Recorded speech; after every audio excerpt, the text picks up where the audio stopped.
Once you've installed your Motorvation Performance module or chip, if you're experiencing a problem such as the vehicle won't start, check engine light is on or flashing where it wasn't doing this beforehand, where it's a previous issue that hasn't been resolved, we need to verify first that you have the correct part number.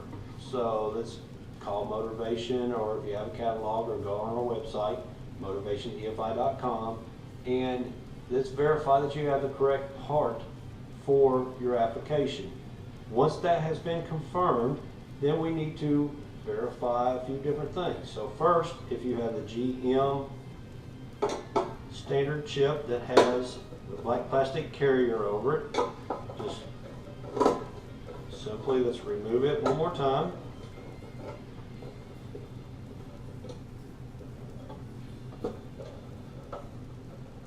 The common issue with it is there's little pins underneath. If one of those have gotten bent to where it's no longer getting contact with the socket, then obviously that will be a problem. So take the pin, bend it back in place if it has been bent, and reinstall. Most of the time, if it's the correct application and if the pin's not bent, then call Motorvation and we'll go from there to figure out what your next step would be. But this will take care of 90% of any issues. On the GM MemCal style computers, simply remove the cover again.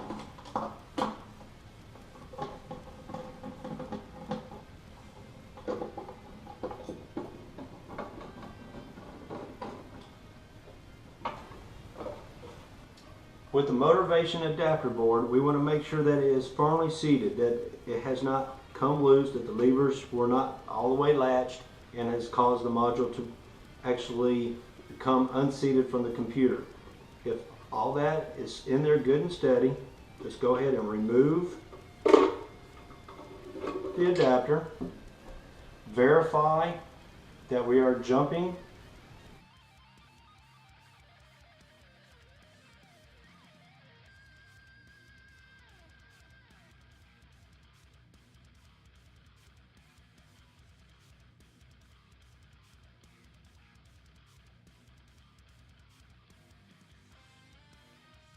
jumping the side that has the little circuit board or the two little small resistor chips with the jumper pins. The solid chip is being replaced by the Motorvation Performance chip. Once that's been confirmed, we want to make sure that all the pins have gone into the holes correctly. So simply remove, make sure none of the little gold pins have been bent. Replace, make sure everything's seated. Reinstall the computer, try once again. If a problem continues to exist, call Motorvation and let's go over the next step to figure out what we need to do to resolve the issue.